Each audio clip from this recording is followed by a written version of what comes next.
Happy fall, y'all. My favorite time of the year. I just love fall. It's a good time to fall in love with Jesus. And a good time for egg custard. We love egg custard. We love it warm. We love it cold. We just love it. And it is so simple. You can make it. It's just 4 or 5 ingredients and it's very inexpensive. I am scalding milk. If you look here, you'll see a little bit of a crust on it and it'll start making some little bubbles around the sides. People used to scald milk because their milk wasn't pasteurized. And it's really not necessary. I tried it one time without scalding the milk, and I didn't think it tasted as good, but it's probably just in my head.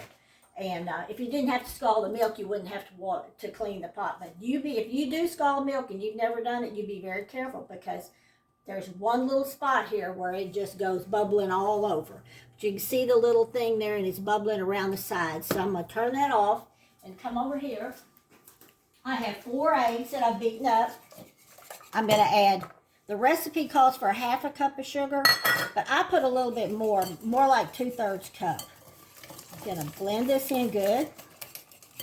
Next thing we need is some good old vanilla. My sister gave me this for Christmas, and she put Merry Christmas across there. She's very creative.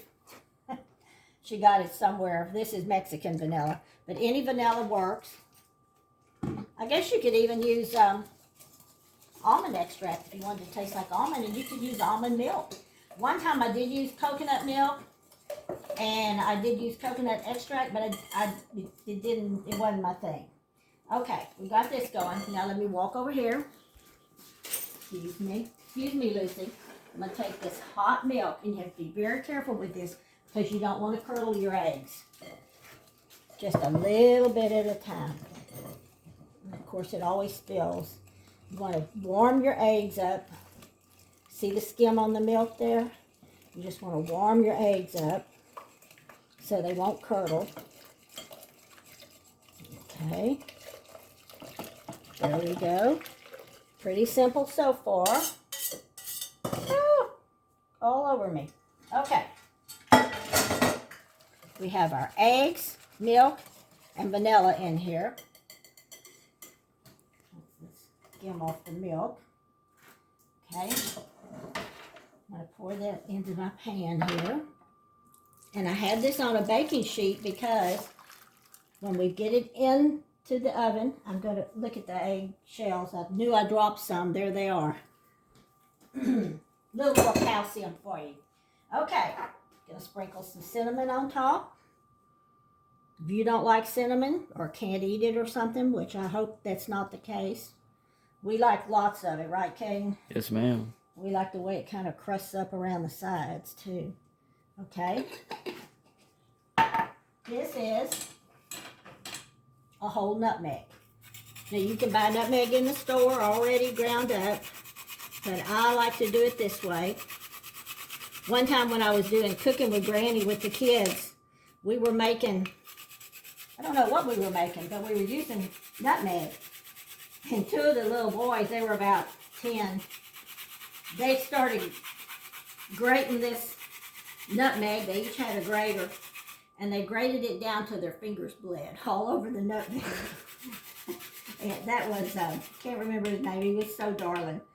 And what was the little boy that played baseball? I don't know. I can't remember his name.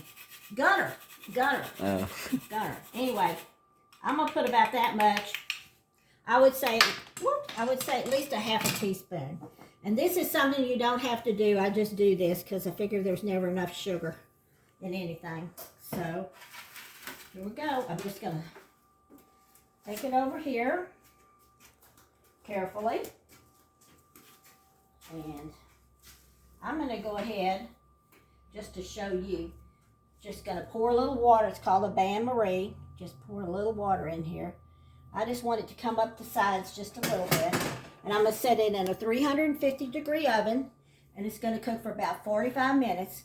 And the way you can tell it's done, you can jiggle it a little, but take a nice, sharp, thin knife, stick it in the middle, and if it comes out clean, then you know your egg custard is ready. So I'm going to pop it in the oven, and when I get it out, I'll take you a picture of it. Well, here's our egg custard. I think I cooked it about 45 minutes. It's just a little bit warm. Let's cut into it right quick. A friend of mine just left named Jackie. This is her favorite thing, and I told her she couldn't have any because we hadn't cut it yet for all of you to see first. So here's the texture. It's got a wonderful pudding-like texture. I just love it. We love it warm. We love it cold. We love it anyway. This won't last Amy, me, and Kate even a day. We'll probably eat it. I'll have it for breakfast in the morning. But try this at home. It's real simple. It's inexpensive. And it's just yummy.